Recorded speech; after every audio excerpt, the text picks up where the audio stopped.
History. This is Miss Corey. Welcome to Unit 1, Lesson 5, Rise of Agriculture.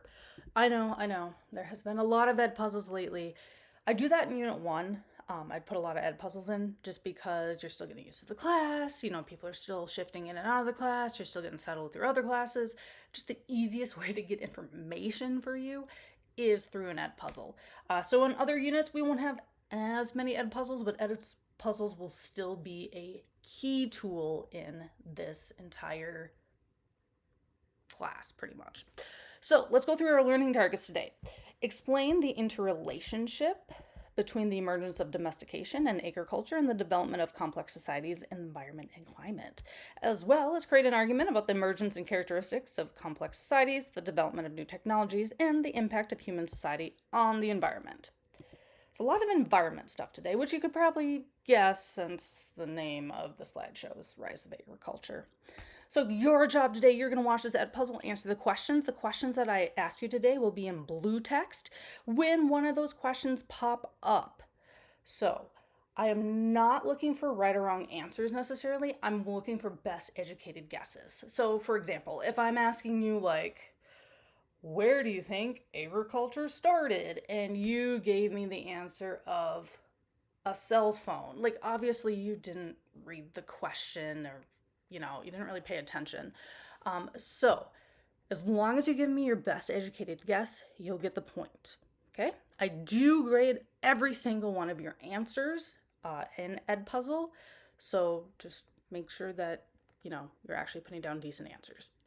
But again, as long as you do an educated guess, it does not have to be correct.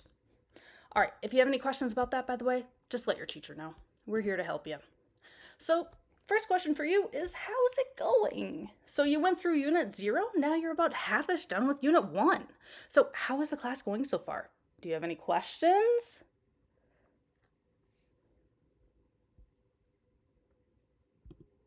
All right, well, I look forward to answering them if you do have any questions. So in the Ed Puzzle, you're going to name 2 things that you learned about early humans migrating out of Africa. So that's going back to lessons 1 and lessons 2 about the incredible human journey.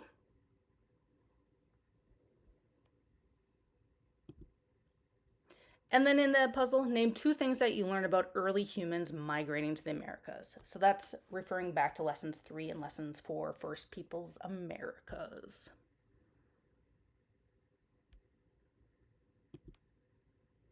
All right, so we talked about how in the incredible human journey, humans started in Africa. They would then migrate to other parts of Africa, as well as up through Europe, Asia, over the ocean to Australia, and then, of course, to North America. So now let's talk about hunter-gatherers versus agricultural societies. So first question for you, what do you know about hunter-gatherer societies? Again, I'm not looking for right or wrong, just your best educated guess.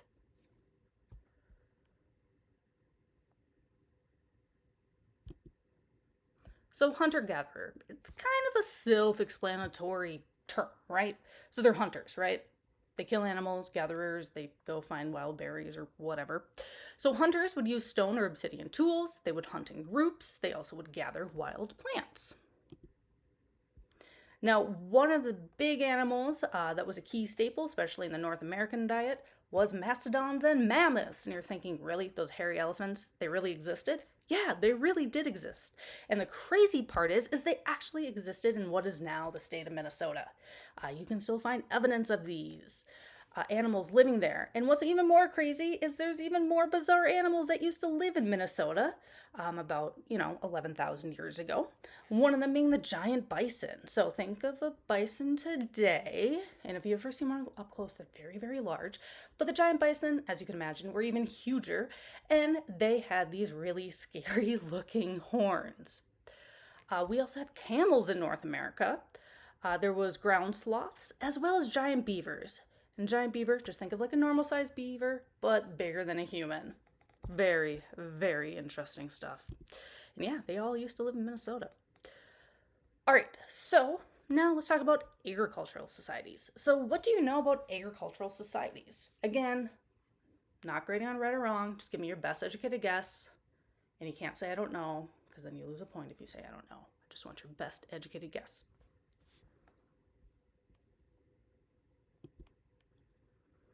So agriculture. Before we talk about it a little bit deeper, let's talk about what caused agriculture. So what did cause it? The one answer to that is climate change. So we hear about climate change today, right?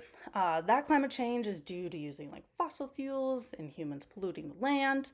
No, climate change has happened long before humans were even a thing. So humans back, 6,000 BCE, were not using fossil fuels. But there was a warming period during about 6,000 to 2,000 BCE. This caused major droughts in the Middle East, but it also caused excess rain near the equator. Now, the rain led to more thick forests, like you see here, and that meant there was less hunting game because every good hunter knows, yes, forest, right? Like they're good for camouflage, but it's also really hard to hunt in because, the animals like to run and hide and it's hard to catch them. Stuff like that. So, how do you think archaeologists and climate scientists know the Earth was warming back 6,000 to 2,000 BCE? Now, I'll give you multiple choice on this one. Do you think it's A, counting the rings on fossil trees, B, collecting chemicals found in ice caps, C, diving deep into the ocean, or D, examining desert sands? Just take your best educated guess.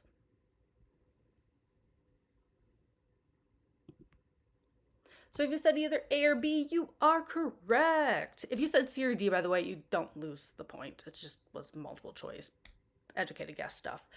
All right, so counting the rings in fossilized trees. So trees like this one, which is from the petrified forest, which is over in Arizona, are trees that have slowly turned into rock, which is really interesting. But one of the great things is that we can still count the rings in the trees, even though they're now stone. Now, just like counting the rings of a tree that you might have had cut down in your backyard or whatever, when you count the rings, you can see the thickness of the rings. So the thicker the ring meant the more rain, the more growth the tree had. The smaller the ring means they didn't have much growth that year. So that's one way. The other one is collecting chemicals found in ice caps. So ice caps are really good at capturing atmospheric chemicals. And so scientists will dig deep, deep, deep into ice caps on like the North and South Pole, and then studying what kind of chemicals are found within the ice. So the origins of agriculture. You're probably thinking, where did agriculture start? Like, did it just start in some random place? Well, it actually started in multiple places across the world, separately from each other. So we have parts of Africa. We have over here in the Fertile Crescent, which we'll talk about at the end of the slideshow. We also have China, New Guinea, Eastern US, Mesoamerica, and then the Andes regions. So each of these shaded areas shows where agriculture came about. And it was not influenced by any of the other shaded regions you see here. It was developed separately than anything else. So how did agriculture come about? So when faced with challenges, humans innovate. They selected the best seeds they could find, the larger seeds, the less bitter seeds, the high productive rate, and the ones to outgrow non-human selected plants. So one of the biggest examples of this would be corn. So we all know what like an ear of corn looks like today, right? It looks like this. A few thousand years ago, it just looked like this. It kind of was like kind of grassy, had a few kernels, not very big, a little sad. And even before that, it looked like this, pretty much just a blade of grass. But over the generations, the people in Mesoamerica breeding the corn, it would eventually turn from this little sad little grass thing into these little kernels, and then eventually into what we have today as corn. So once the human selected plants grew, they would also overtake all the other surrounding native plants. Kind of think of it like this, right? So like in May when you see a cornfield, the corn's popping up and there's some corn, there's some weeds, but just in a month or 2 months, that corn is like 4 feet high. It totally outgrows anything else. So that's why human selected plants are so much better than some of the native plants. So how do you think the growth of towns and cities linked to agriculture? Again, there's no right or wrong answer, just as long as you give your best educated guess, and don't say I don't know either, by the way. You will lose a point if you say I don't know. Just give me your best educated guess.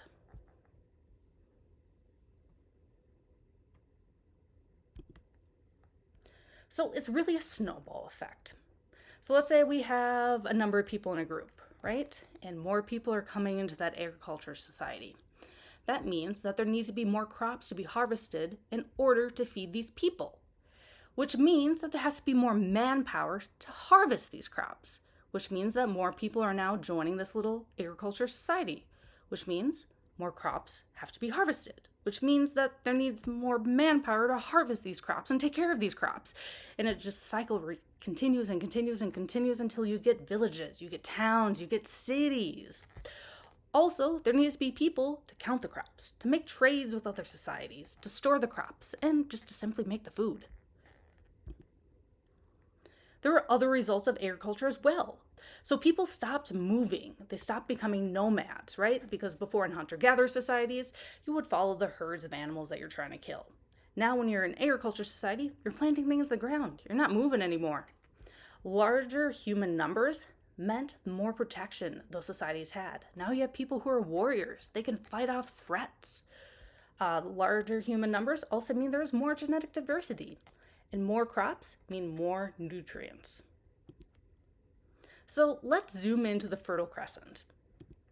So the Fertile Crescent is one of the most important areas for ancient people. And it has some of the most famous and the first societies that we see in pretty much human history. And this is all called the Fertile Crescent, right here in kind of this green shaded area. It's also called Mesopotamia as well, if you've ever heard of that. You might have also heard of some very important cities, such as Uruk, Nippur, Babylon. Yeah. You will see here that it is located in what is now the Middle East, so kind of right here in the Iraq area. And within this are two extremely important rivers. The first is the Tigris, the second is the Euphrates rivers. So, what makes the Fertile Crescent fertile? It's the Tigris and the Euphrates rivers. So, here's a question for you. When a river floods, what is typically left behind? Just give me your best educated guess. So this one stumps a lot of students like every year. Yes, of course, debris is left behind, stuff like that. But the one thing I'm looking for is silt. And silt is a fine soil that is nutrient rich, aka it's great for farming. So historians really love, but they also really hate the Fertile Crescent because ancient civilizations, they're really awesome. They're really cool to learn about, especially like Babylon and the city of Ur. But it's tricky because rivers shift often, leaving traces of artifacts under the water, buried deep onto thousands of years of layers of silt, and also just kind of confusing to analyze because the rivers shift and the geography shifts so much. So it's a love-hate relationship. All right, there's one city I want to talk about in particular. It's called Çatalhöyük, and it is on the northern edge of the Fertile Crescent, right here in what is now modern-day Turkey. So here's a picture of what the excavation of Çatalhöyük looks like today. And this society was alive from about 7,000 to 5,000 BCE. And it's very important because they had things such as ornaments, weapons, tools, mirrors, fine pottery, woven baskets, woolen cloths, leather. But they were also one of the first farming communities. They made their houses out of mud bricks, and their houses were so strategically placed that they were on the edge of the town. So the walls of the houses were also the walls of the town, protecting them from any threats, be it animal or human. So in Çatalhöyük, there's also metal. There's metalworking equipment and stoves, and not just any metal. We have gold and silver as well as copper and lead. So here's another question for you. Again, just give me your best educated guess. Are gold and silver used for weapons and tools typically?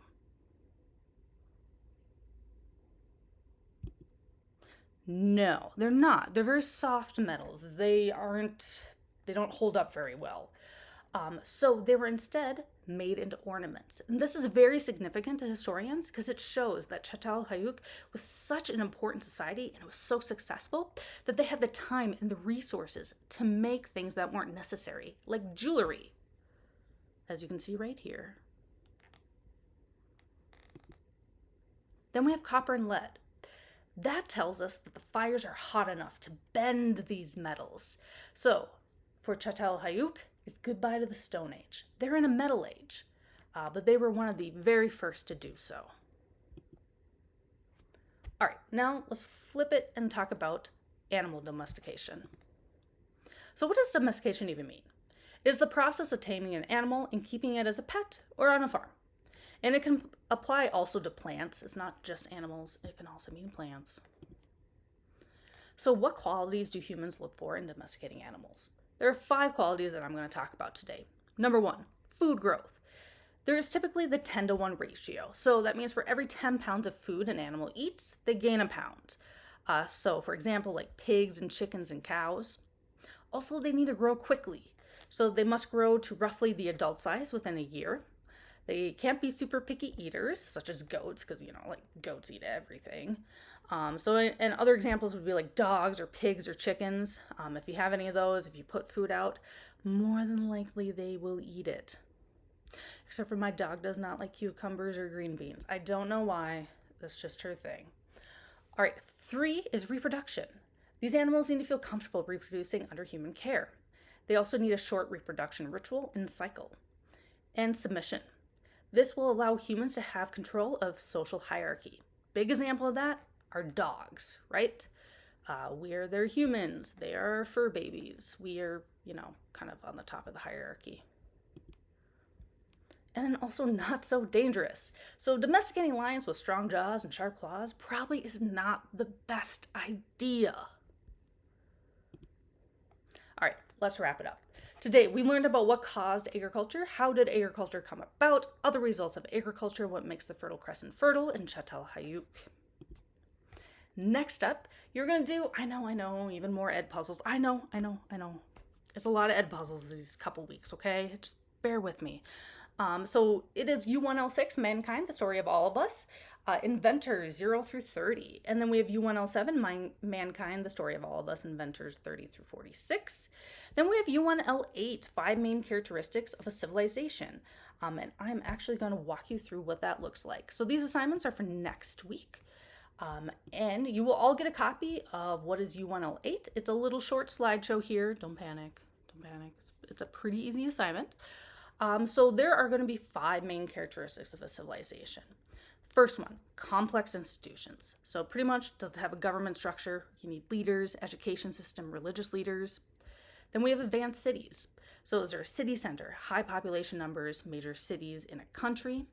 We also need advanced technology, so tools. It could also include things like engines, weapons, internet, electricity, plumbing, any of those things. We also then have record keeping. So that's like business transactions, annual taxes. Who writes these things down in the city records? Also historical societies would be good at record keeping.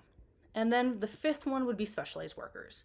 So those are things like teachers, metal workers, food workers, laborers, farmers, custodians, artists, engineers, politicians, the list goes on and on and on. So what you are going to do is on slide number 4, there's a wheel with 5 sections representing each of the 5 main characteristics of a civilization, as you can see right here. You are going to fill in 2 to 3 pieces of information for each of the 5 characteristics representing any one city in Minnesota besides Minneapolis. The reason why I did that because my example is Minneapolis. The easiest way to type is to create a new text box for each of the pinwheel pieces, by the way. If you don't know how to make a text box, it's this little TT symbol at the very top. You also need to find a picture representing a piece of information for each of the sections as well. You might have to shrink the picture quite a bit, but that's okay. I had to do that with mine too. You may need to do a little research of who keeps your city's records or industries and organizations within your city. If you have any questions about what you think record keeping is or what a specialized worker is, feel free to email me. I'm more than happy to help you out. And then again, on the next slide, I've done an example of Minneapolis for you. And if you have any questions, please let us know. We are more than happy to help you out. Okay. All right, that's actually all I have for you today. Thanks for listening, everyone. See ya.